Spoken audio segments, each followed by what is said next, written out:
This is Around the Farm. I'm your host, Clint, and we're going to be talking about all things ag. On tap today is what it's like to work with a channel seedsman and what really makes the whole seedsman experience different. Today we're going to be doing something a little outside our normal format, as we have 3 guests today, and 2 of them are going to be joining us by a phone. So in the studio, we're going to be having our technical agronomist, Chris. He's going to be joining us here in the studio. And then on the phone, we're going to have our channel seedsman, Jason, and then also a farmer who uses channel products, Tony. So, Chris, how about you introduce yourself to the listeners? Yeah, thanks, Clint. I'm glad to be here. My name's Chris Kamienski. I'm a technical agronomist for Channel in Central Illinois. I've been in that role for a few years now and been a part of the Monsanto Bayer organization prior to that as a tech development rep. So I've got a few years in the industry as a researcher and agronomist, and been in the heart of it all right there in Central Illinois. Well, welcome to the show, Chris. So thank you for joining us here. Thanks for having me. Jason, how about you give us an introduction of yourself? Yes, Clint, thank you.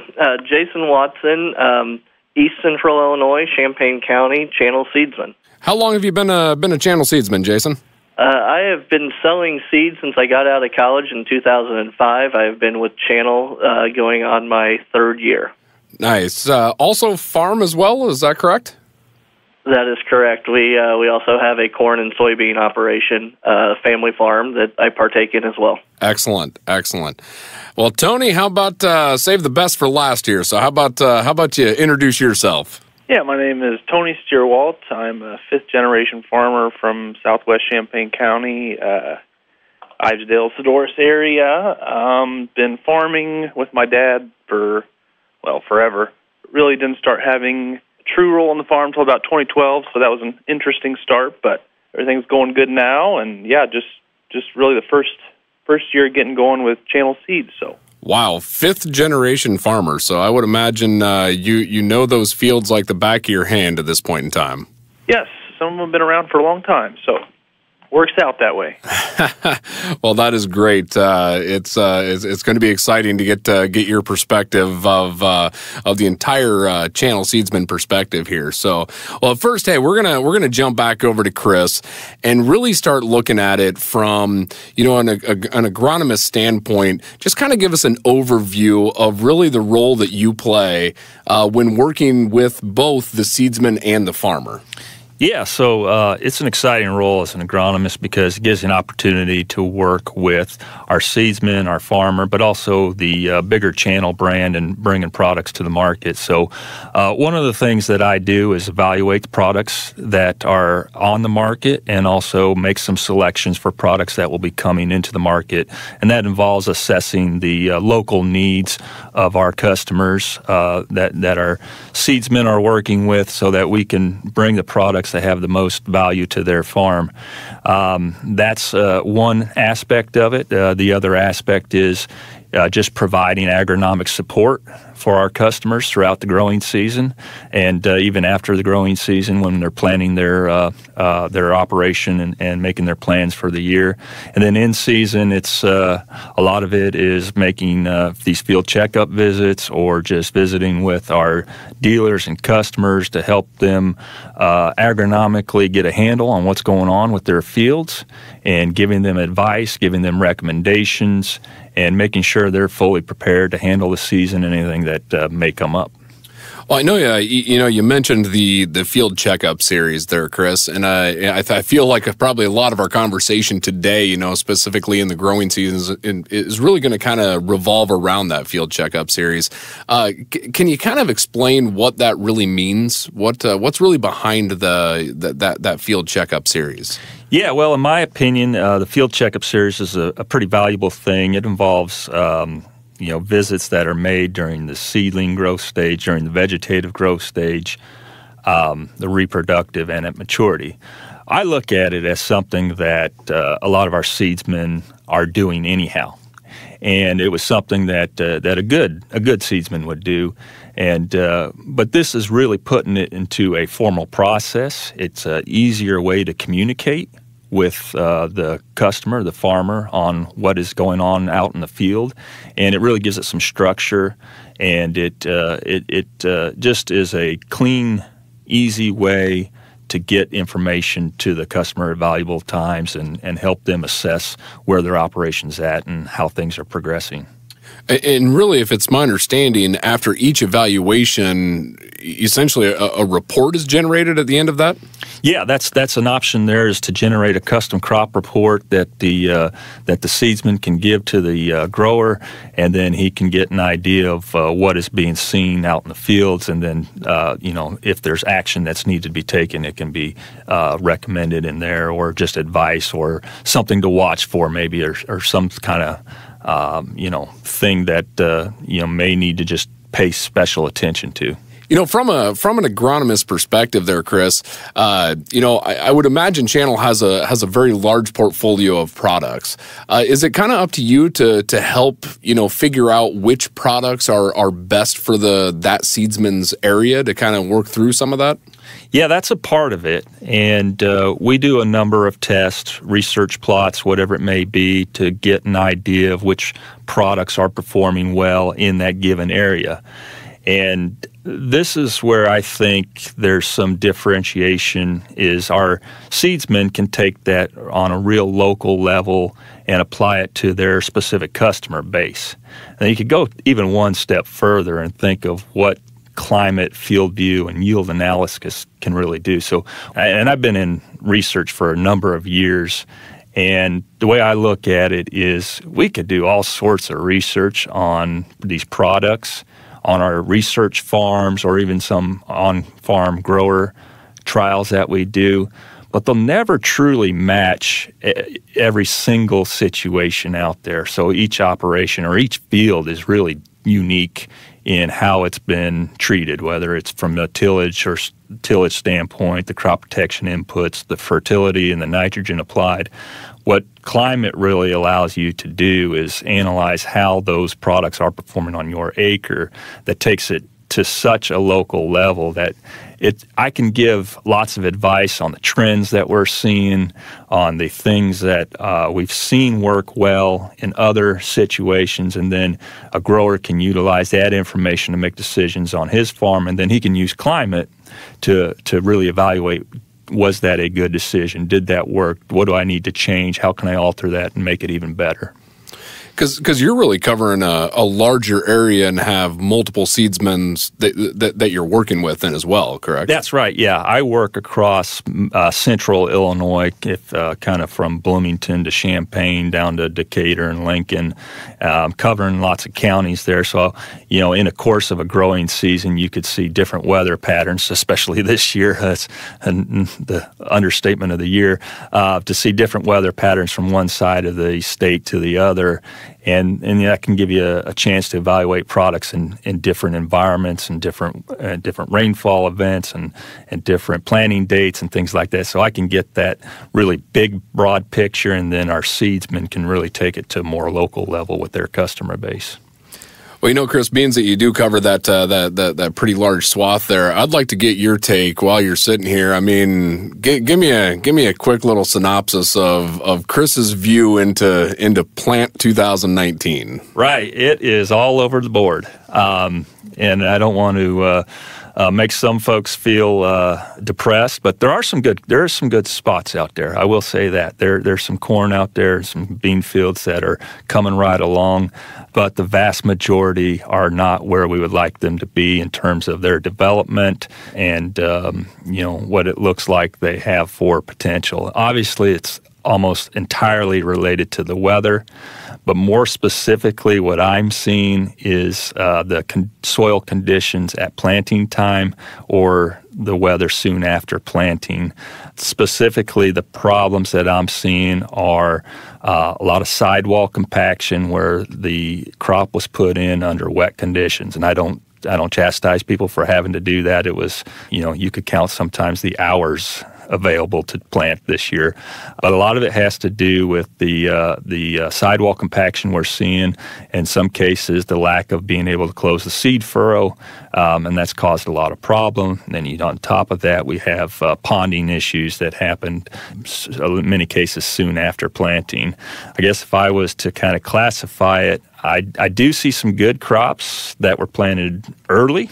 I think if you were able to get some crops in the April timeframe, late April in most cases, and there was a few acres that were able to do that. They look pretty good right now. May is not looking so good for the bulk of the planting dates that I'm looking at. As we got towards the end of May and into June, the crop at this stage actually looks okay. It came out of the ground very quickly. Many cases, within 5 to 6 days, we had emergence. It hasn't had those hard, heavy pounding rains yet. Some of them have it, I guess. I think after this weekend, there may be some other folks that would disagree with that, but there's some acres that haven't had the heavy pounding rains on them yet, and so those acres are looking pretty good. Now, the other thing that I would say is we were up against the wall by planting late, and we continued to advocate the value that full season products bring. We made some adjustments where necessary in hybrid maturity, but the thing is, we needed a full growing season to get this crop to maturity, and we've had some cool weather here recently. And we've had some cloudy days and some more rain, and we're not accumulating all the heat units that we have on an average day in June, as an example. And so we're kind of teetering on the edge of we already were up against the wall. Now we've got some cooler weather. It's going to put us at a little bit of more of a disadvantage. So I'd really like to see some heat come in here in the next couple of weeks, get this crop moving along so that we can get those heat units and get the crop to maturity in time. Well, one thing, Chris, I wanted to touch on there, you talked about planting date and, down to some folks probably had hours, right? Right. I know I follow a few folks on Twitter, and one guy posted on there that he had 1 day in April and 1 day in May, right? Mm-hmm. And that was it, and everything else was pushed back to June. So it's just been a really big struggle trying to get that crop in. Back to your role as an agronomist, are you also trying to help with, like, hey, this is an optimal planting date? I think guys should go and put our products in the ground? To some extent, yes, but each individual farm is unique. And, if one thing we've seen this year, investments that have been made in drainage, such as tile and pattern tile, has made a difference. And so, I go back to climate, and the things that it can do with the rainfall reports are very helpful in determining, where you might have available fields for field work. And I can give some advice on soil temperatures and things like that, but ultimately it comes down to the individual operation, logistics of the operation, how many acres do they have, how many do they have to plant yet, what type of equipment availability to determine, is this the right time to be planting or not. That's an individual call. I can give some larger, bigger perspective. We can look at historical records on heat units and things like that to give you some advice on, if you were to plant this maturity crop, what's the likelihood of it being able to reach black layer before a frost comes through, and that's kind of the advice that we can get. And we could talk about our specific products and how they're going to handle these situations, but ultimately it comes down to that grower and that individual operation. That makes a lot of sense. I mean, like you said, size of operation, size of equipment, and really probably just personal preference, right? Yeah. When the stress level gets a little higher, I'm probably more apt to go out maybe when it's a little bit wetter out. Yeah, and that's a tough call. It is a real tough call, and it's one of the things as an agronomist I can sit back here and tell you what you should do, but I'm not in your shoes as a grower to have to make those decisions and to take into full consideration everything that's going on. And you talk about insurance dates and things like that, and the level of coverage. Again, it's an individualized kind of decision that has to be made. Well, I think on the insurance side, that's like a whole nother podcast episode. So, we'll save that whole conversation for a whole nother date. Yeah. You could spend hours talking about that, what could have been, should have been, or I'm sure there's going to be a lot of armchair quarterback, Monday morning quarterback, whatever you want to call it, of hindsight, thinking about how they should have done this or should have done that. But that's human nature, really. Nope, absolutely. Well, hey, I'd like to throw it over to Jason and get Jason's perspective here. When you start looking at your role as a seedsman, Jason, how is the interaction, with what Chris has been talking about and the expertise that he brings to the region? How do you then roll that into your business? In a lot of different ways, really. I kind of look at my role as a seedsman as understanding the needs, the wants, the watch outs, I can't have this on all the different farmers' farms. And then I get to take the information that Chris is able to compile and all the agronomic training and all the meetings that we have through the year and be able to take those pieces of information and fit them back to the individual needs that they fit. So I really take a role in wanting to know what the farmer wants and even what the farmer will not have, and decipher the information that Chris or the agronomy team is able to provide to us, and come up with pairing the best fits of products to the right situations and the right farmers. Yeah, and I would imagine a lot of that too is working. We talk about these products, and I asked Chris earlier about the large portfolio. How do you take that and then get it down to really your specific farmers there, Jason? I mean, what's kind of the process to say, hey, these are really the products that we're going to run with this year, and that this is really what we're going to lean on? Well, that's kind of the whole role of the job, and how you make those decisions. It's tough. We're also having to kind of make these decisions a year forward, so it's very important to keep a very close relationship with Chris and stay on top of that. As for which agronomic products fit some holes that might be out there, or ones that are improving on what we already have, but to think that a large portfolio solves everything, it's not the case. I might have some farmers that don't want to see anything under 114-day corn on their farm, and the next farmer down the road doesn't even start until he's below that in the shorter season maturities. Whether or not guys are fungicide users, whether or not they're high management nitrogen guys.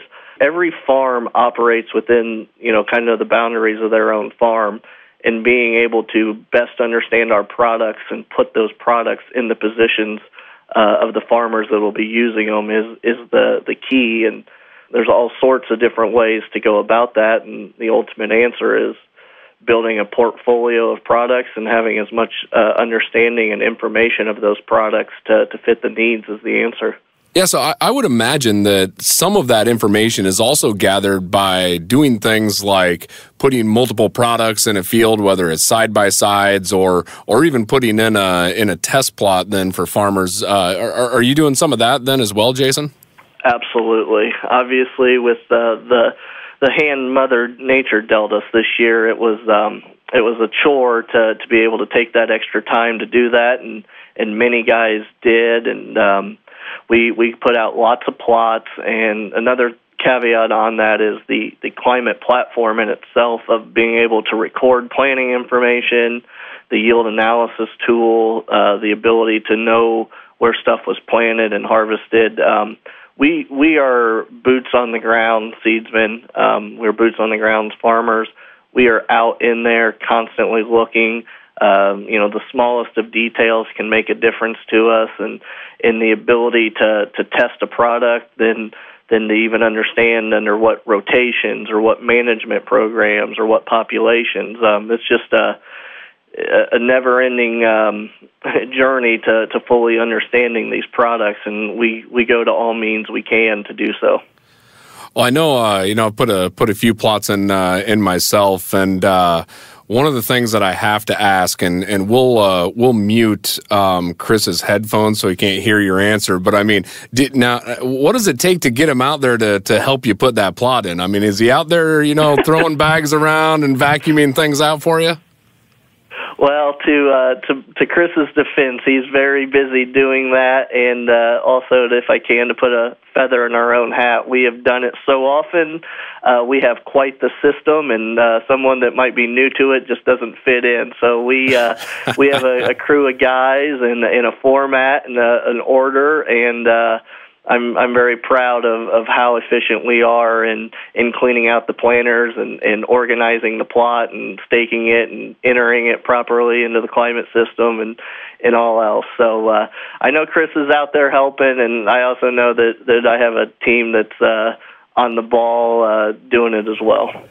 Yeah, I'd agree with that. It's a well-oiled machine, and there's no reason for me to interfere with what they got going. But to Jason's point, what it does allow me to do is to help some other individuals get out there, because as we talked about, it was so compressed this year. If there was a day to plant and get some plots in, if I could go assist somebody else while these guys are doing their thing, that's a great day that we're much more efficient that way.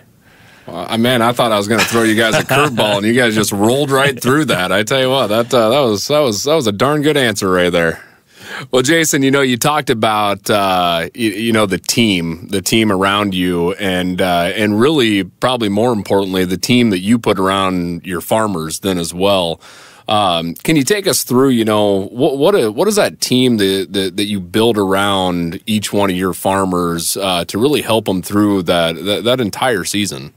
The team that we put together, encompasses so many things. Obviously, we start at the very top with the Bayer brand and all the resources that we get through them. You take that down to Chris as our agronomist and kind of his partner Jake, and we do all sorts of agronomy calls and emails, and then information that I pass on, and then my sales manager, my district sales manager, and as well is very hands-on, and he's at my office, as much as I am, and we get to spend a lot of time just staying connected. Keeps us in the know of each other. I know everything that's going on. He knows all my customer situations, and just the key to all good teamwork is communication. So being able to take the communication down that Chris is getting from his superiors, that he passes down to me, and then my ability to communicate all that information out to the correct people in timely manners as well. So we do put together quite a team. I can't speak highly enough about the team that I have around us, and then it takes the execution of communicating it to everyone involved. Well, that sounds great, Jason. I mean, it sounds like it's a multi-tiered, not only from an experience level, but just from the sheer information that you're getting. Yeah, it's the information's great. I also have to throw out that my employees and my help, the knowledge level that they have, that they can kind of fill right into any gap. That allows me more time to get out in the field, get out with the customers. And again, if I can communicate with the customers, if the customers can communicate with me, then we know what we're trying to solve and how we can solve it. Well, talking about getting into the field there, I'd like to go back into what Chris was talking about with the Field Checkup series. And that's a really extensive, way to go out and really evaluate each one of those farmers' fields. Can you kind of step us through on your role within that Field Checkup series? Yeah, I mean, my role is to get out there and do it. So we try to hit the four major growth stages of the plant. We want to get out there at the time of stand and establishment, help the grower have confidence in the stand that they have as the stand that they want, and just get a good handle that we're happy with the crop stand that we have to go forward. We then like to come back and check at the vegetative stages. Again, we can kind of be looking at the stand, but also at any type of deficiencies, maybe some nutrient deficiencies, if there was any extra, feedings of sorts, as well as weed control and any other issues that might be coming up at that time.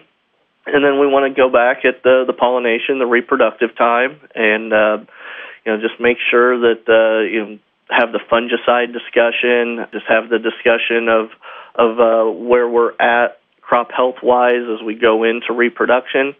And then we'll be back again at the maturity time frame and help do yield estimates and harvest planning and such with the grower. And I would assume, when you're out there and doing these evaluations at each one of those points, it can really lead to, maybe a new recommendation or maybe I have to change the plan that I originally had. What kind of things do you see, through the growing season that it's like, hey, here's a red flag and I now have to maybe, go a different way than what I was planning on? I think that I'd have to answer that question first with either insect pressure, disease pressure, weed pressure. That's probably the most obvious ones that you can get out in the field and make those recommendations based off of what you see. But I think the larger picture of this program is the time of I'm investing in your crop with you. I am there to look at this. I am there to learn about your farming practices. I am there to help you walk through any problems we have, and I'm also there to pat you on the back when you have a really good crop. Well, Jason, I have some more questions I'd like to ask, but I am going to jump over to Tony just while we are talking about the field checkup series and going through those different pieces. Tony, as a farmer, what's been your reaction to having this, what I would really consider a high touch program? Well, it's been great from the start. I mean, I met with Jason and Chris over at a plot I had in there, and I don't know if we were originally going to do the crop report. We were just looking at some of the new numbers on the plot, and then noticed some issues in the field with some cutworm, and then we got talking and digging, and just from the jump, I just saw how nice that would be, because on our operation, we do everything ourselves, so we don't have and it's just my dad and I, so we don't have quite as much time to be walking around all in the fields, and just knowing that Jason or whoever is going to be out there taking a look, keeping an eye on things for me, it does give you a little peace of mind and from the first time we were in the field, we noticed that cutworm problem, and then that evening Jason sent me over a report and looking at it, and it's pretty cool. Definitely could see how there could be value there. I would imagine moving forward, as this field checkup series happens more and more on your fields, Tony, I would imagine you start thinking about that, of how flexible you can be throughout the growing season, of saying, hey, if these guys tell me something, I'm gonna make that change. Yeah, absolutely. I mean, there's been trust from day one, and like I said, I haven't grown channel. This will be the first year, but literally from the start, I picked up a farm later this spring that unfortunately is a notoriously wet farm already, so that hasn't helped things. But I asked them, and they knew exactly what number to put out there, one that is a tried and true, that it's going to do well in adverse conditions, and you just trust them from the beginning, and it's just been great. And Tony, when you get done planting and you're out there and you're starting to think of, okay, hey, I need to put my chemical plan together, maybe some late season fertilizer and maybe a fungicide. I'm talking about, how your plans might change, but are there things that you may just, you didn't plan on at all, like let's say like a fungicide or maybe that insecticide example that you were given, and now you're willing to make another pass over that field to take care of that issue? Yeah, absolutely, because beforehand, if we were just going at this just ourselves in a year like this, with maybe not the knowledge, we'd think that, well, it's going to be a late harvest anyway. Do we want to apply that fungicide if we don't have any, disease pressure, and just trying to get that yield bump from it? And just the other day, I just asked Jason and Chris what their opinion was, this late season, and they kind of put my mind at ease that we should still go ahead with our planned fungicide application, because keeping that plan alive is not going to be the worst thing, because it'll actually die better than it would if it wasn't applied. So it just continue the plan that we had and not getting off the course will be helpful. No, absolutely. And really, you know, when we started thinking about, you know, getting information from really this team of people that you have around you, it's interesting to kind of, I always say you got, you know, social feedback, which I kind of look at, you know, when we go into the coffee shop and we're hearing, you know, all of our neighbors saying one thing. And then there's really that expertise of, you know, somebody who is out in those fields, who covers a large region. How do you start, you know, kind of working through whose information are you going to use more? I mean, someone like Chris and Jason both that have been involved for as long as they have, that have been out in the field and seen multiple growing seasons and seen adverse conditions. Because, I mean, I'll be honest, 2012 was drought, but I've been blessed with, up till this year, I mean, it's been plant when you plant, and it's been a perfect growing season, and there haven't been the issues to think about. I mean, honestly, we've been pretty blessed, and this year there's been a lot of fears, and it wasn't until we really got in the field that kind of could stop thinking about things and actually doing things. But talking to someone, and, you know, my dad obviously has been very helpful. He's been around doing it a long time, but talking to other people from other areas that have seen adverse conditions, that just know what they're talking about, and it's all just about putting mind at ease and feel like we're putting the right foot forward throughout the growing season.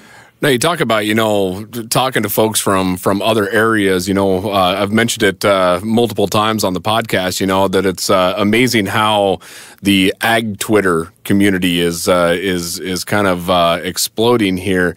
Do you find yourself leaning on any social media platforms to get any information? Well, Twitter it's something. It can make you feel good about things, or also make you feel not real great about things. But this year especially, I you know, knock on wood, our part of the world has been, I mean, blessed relative to how other people have been, and even I have family up northern part of the state, north of Peoria, that they've had one heck of a time. And just I try to keep Twitter just something of enjoyment and try not to take much out of it. But there are people out there that do know their stuff, but I'm more of a face-to-face, localized information. I'll take Twitter info for what it is, in my opinion. I think that's a pretty good opinion. So, you know, what do you see, you know, when you talk about face-to-face, you know, like when you're working with Jason, you know, are you having meetings, you know, at his seed shed, or are you having larger meetings that are, you know, that multiple farmers are coming in? You know, how many of those types of events are there, and how many do you attend, Tony? From what I've gathered, and this is not just Jason and his channel, but there's as many meetings as you could ever want to go to. There's as many free lunches as you can possibly want. But but with Jason, it's been face to face, which is big for me. The only issue is that they are Cardinals fans, so that's kind of, you know, put a little bit of a wrench in things. But we got that figured out, and we normally will meet for lunch or something like that, and go over seed questions and go over issues. And then, just like this past week, we met in the field, and it was great. And it's nice to have someone knowledgeable on your side. No, absolutely. Well, I will tell you, I'm going to put a little gas on the fire. You're actually talking to 3 Cardinals fans. Oh boy, you're outnumbered. At least we're winning this year. So there you go. I guess at home we're winning. I don't know.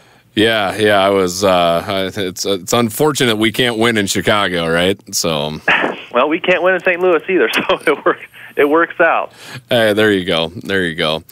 Well, hey, you know, we talked about, you know, some of that, you know, social information, right? Of you're at the coffee shop and you're hearing information. You know, when you look at that on the flip side, Tony, what are you telling other farmers about the interactions that you're having with Jason, your seedsman, and with really Channel as a brand? Just especially with Jason, just that it's not. We bought seed from a lot of people for a lot of years, and a lot of it is show up, get your order, and go, and we'll see you in the winter to get your next seed order. And that's fine. It's whatever.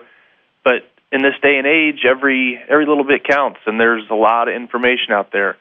and it's good to just be able to really talk and dive in, and that's why I was all about this year getting started with Jason and channel and just hopefully growing forward with them, and it's been very helpful.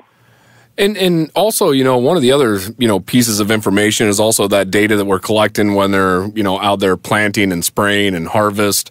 What are the different platforms that you use on your operation to really gather that, gather all that data and really start evaluating how each one of those products did at the end of the season? Well, FieldView is unbelievable. We've had FieldView for quite a while with Precision. We got in with that in like 2010 or 2011. So we've had FieldView on the planning side for a very long time, and it was 3 years ago got in with harvest, and we got all the information sent to us, and we don't know if we're going to actually put that in the combine and blah blah blah. And I go, well, no, let's put it in. It got sent to us, and it just my world just exploded. I mean, this information at my fingertips was fascinating to me, and I had all this information. We run a little bit older equipment, and just being able to get accurate information at my fingertips was able to be awesome for yield analysis, because I'll be honest, we were running with pretty large percentage of just the same brand of corn, and then once we knew at the end of the year, looking back through our books, what yields were and such like that. But then once I have it on my iPad and I'm looking at it and go, I think we really need to be analyzing and maybe making some different decisions, because if it's not working, it's not working. And so I think FieldView has paid for itself times over just in the last 2 years analyzing harvest data. It's been great looking at planting data, but harvest data is where the money's at, where you see what actually is working and what isn't. Hey, Clint, and I'll just back that up. As an agronomist, I've found that the yield analysis has been an incredibly valuable tool.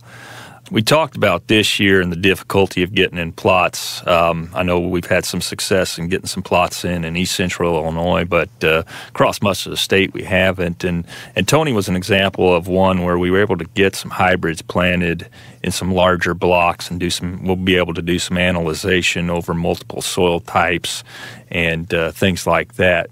That wasn't possible a couple years ago, not as easily as it is today with Climate FieldView. And I think this is the year where we're going to see some big dividends on Climate FieldView, especially that yield analysis tool on analyzing products, because we're not going to have that vast database of plots that we normally have because we've been washed out or flooded out or even late planted. But we get some situations where guys were able to get some early crops in a more normal time frame, and they're able to record all that information, and again over soil types and different conditions, and we can do some serious analyzation and make some better decisions moving forward. I mean, that's what it's really all about, is using that information to make better decisions. And I'm, as an agronomist, I'm just thankful that this tool exists this year, because the other avenues that we may normally get some information from may be shut down because of Mother Nature.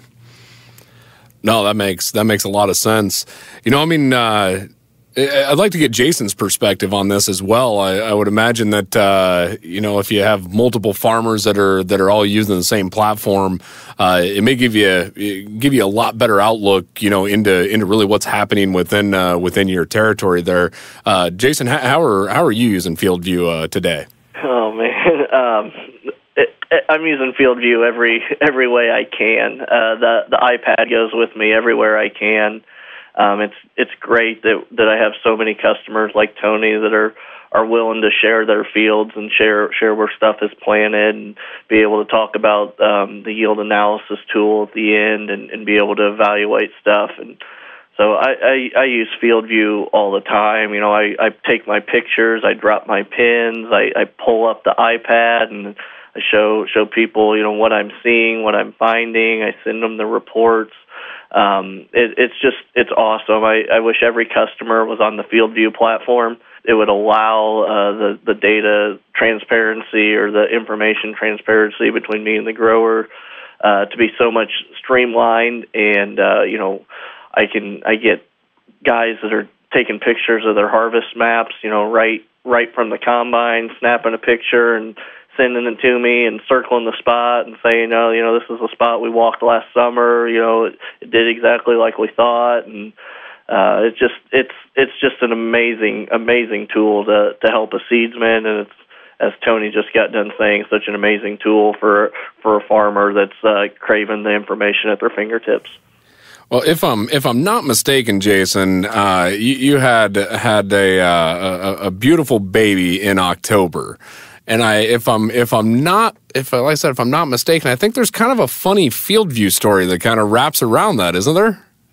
There's a great story there, Clint, and actually Tony was in the same hospital just a couple of rooms down as the story took place. But my son Grayson was born October 4th, and I had to take a little bit of pause from the harvest season, but I didn't take a pause from my iPad. And as the combine operators knew that I would be sitting there remote viewing the harvest all the way up until the moments that I was needed in the delivery room, they were drawing some cute little field region reports on the maps I was looking at. So as I was following along with their harvest progression and keeping up on things, they were drawing babies and pacifiers and stuff like that up on the screen just to play with me, because they knew that I was watching. Oh, that's good. That's probably not how we thought it was going to be used, but I think that's a darn good use case right there. We had a lot of fun with it. That's crowdsourcing right there. You never know how it's going to be used. That's exactly right.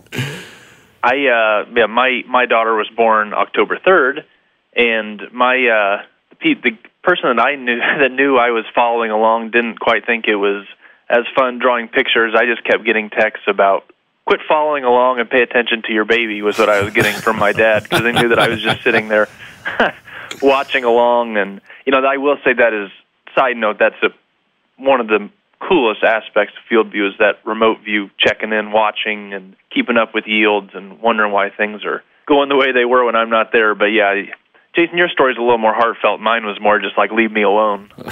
Well, I think that we understand that anybody that's expecting a fall baby, we got to make sure we get them on the FieldView platform with the remote view access. You are correct. Well, that's what I was sitting here thinking. I was kind of chuckling. Two farmers that are having babies in October. That's I don't know if that's very good planning, guys. No, my son was born early May 3 years ago, so I just can't plan anything. So. Well, I got to say, congratulations to both of you. That's absolutely great. So, and good stories to go along with that too. So. Well, kind of back into the pins that you were talking about, Jason. You said, hey, when I'm out there using FieldView, I'm dropping pins, I'm taking pictures, taking notes. If that all goes back into the Field Checkup series then as well, right? Absolutely. When I'm out there doing one of the 4 stages of the Field Checkup series, I'm actually into their FieldView account, and the information that I'm able to take, I'm leaving there for Tony to see or for anybody else, that I can drop a pin. I can say exactly what I'm seeing and take pictures of it, document it, send it out in a custom crop report. But the pin is always there in FieldView. So we can go, in Tony and Chris's case that we had last week, we can go right back to the same area that we were seeing some type of cutworm feeding, and be able to go back in a couple days to the exact same spot in the field and see if it is spread or how much damage was controlled and et cetera. So the ability to drop the pins, do the locations is awesome to me, and what's cool about that is it can go both ways. Tony can go out and see something in his field, and I'm not able to get there that afternoon to look at it with him. He can drop a pin. I can walk right to that same spot in the field and see exactly what he was seeing, and we're able to communicate and solve an issue. Yeah, I'd even say, you don't even have to go out there sometimes. I mean, remotely, I can see some of those pins that our customers drop, and I can look at the picture. Sometimes it's a weed ID or an insect ID or something like that, and I can say, yeah, this is the pest that you're looking at, and then they can, make their management plans accordingly. So, again, covering a large area, can't get everywhere that I need to be all the time, but I can still stay connected through those pin drops. It's just fantastic for me as an agronomist. Well, that's where I'd like to get Tony's perspective of, we're talking about, whether it's Jason dropping a pin or Chris looking at pins that have been dropped over the region. Some of the data sharing can be concerning, right, to certain farmers at different times. How was your thought, Tony, when you first kind of got into this versus now when you've actually been able to see, what true collaboration really can end up doing for your operation? Well, I mean, I'll be honest, I didn't have a ton of issue sharing our data and my information with professionals. I thought that was all that was going to do was move our operation forward and help with analysis and help continue to make decisions with new products, and I can't see any issue with it. All it does is just help us. This day and age, there's no such thing as too much help, and having guys like Chris and Jason out there is falling right into that category. Chris, you talked about, looking at some of those pins. Has something popped up and all of a sudden you're like, oh, wow, something's moving into this territory. Maybe I'm going to go check a few fields or maybe start calling around to some different seedsmen or farmers. Yeah, exactly. And there's a case, I think, last year we had a heavy rain event mid-July, and I know it's specifically there in east central Illinois. We saw a lot of yellowing on the soybeans, and I think, Jason had dropped some pins on some of his fields, and I take a look, and then as Jason said, I can kind of evaluate that specific situation and understand what happened in that specific field in that area, and then I can apply it and take it to a larger audience with other fields that experience similar weather events, and I can, help them manage through it. Turned out to be it was just saturated soil conditions, lack of oxygen. Plant was going to come out of it okay, but that initial response to it, the initial understanding is because, some pins had been dropped, been notified via Climate that, that these things were happening. And that's where kind of getting back to that teamwork concept. I mean, that's where that larger team is able to get information out to more people. And then, as a result, more people can be successful. So there's multiple cases of that out there. That's just one. But I think it makes the channel brand better when we can all share and communicate that information, and Climate's kind of the glue that helps us do that. Yeah, the power of collaboration is absolutely amazing, and I see that across heck in different industries and all across the board. I think the more that people collaborate and the more information that's shared, I think a lot of power can come out of that. So. Absolutely, I agree. Jason, I got one more question for you. I know you and I talked before, and it kind of sounds like you've used some other tools as well when you're out there evaluating some of these fields, specifically around maybe some drones. Can you kind of, maybe talk to the listener, tell the listeners about, what else are you using out there? I want my fingertips on every tool that could be there, at least to evaluate and understand the value that tool may bring. Some of the examples that I've got firsthand use with, Intellinair last year did a lot of stand counts on my plots. Did some pretty cool things with some of their planned flights and stuff like that, and I've also used a lot of fixed-wing drone imagery with some high-resolution stitched together imagery, and then I carry around kind of a quick access drone with me in my pickup truck, just with my iPad every day. And it's always good to be able to get a little bit different perspective. And I've learned very early on that you don't see everything from the windshield, and then I learned that you don't really see everything from the ground, and you don't see everything from the air. But when you combine all those together, you've got a pretty good handle of what that field is telling you by seeing it with your feet on the ground, with seeing it from above, and then just making sure that you get out there and know where the issues are. And so I find all those tools very handy, and as they begin to all collaborate together, we're going to have a lot of tools in the toolbox as agronomists, seedsmen, and farmers to be right on top of these important, timely decisions during the growing season. Yeah, and I think that plays into that teamwork mentality. And listening to your podcast, Clint, I mean, the technology that is available today and the technology that's coming are mind-boggling, to say the least. And I think the important part of it all is who's going to deliver that, who's going to be able to sort through that, who's going to decipher what's needed and what's not. And I don't profess to be the one that's going to be able to do that, and I don't think Jason would either. But I think together you get a good team behind you, and there's probably fewer people that would be better to bring some of this technology to the grower than a channel seedsman. With the agronomy team that we have, we can definitely make inroads in that and deliver this technology. I think that's the next frontier.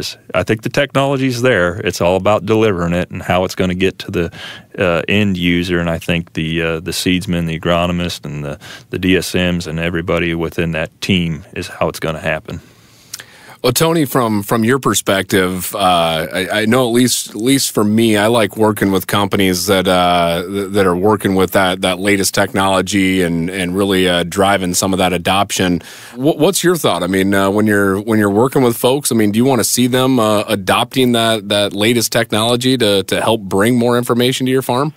Yeah, absolutely. I mean, the more information, the better. Sometimes it can get to be a little daunting going through all of it, and I know my dad could sometimes do without. But I think the more information, the better. And I think it's pretty cool looking at late season drone footage and just knowing what to expect getting out there. I'll be honest, 5 years ago or however long when drones really kind of started taking off, I didn't really see the purpose. And then for a couple years, I've had some people fly over, and there's been some trouble spots in the fields, and so when you're out there and you're going along with your 250 bushel corn, and then you get to some spots where you're 150, you're not surprised. You know what's coming, and you know the wet spots of how it's going to be. And in this year, there's going to be some real issues from compaction, and you can already see it out there. And I know that if Jason came out and flew some for me, later this year, we're going to see some spots that they most definitely were worked and planted when it was too wet, but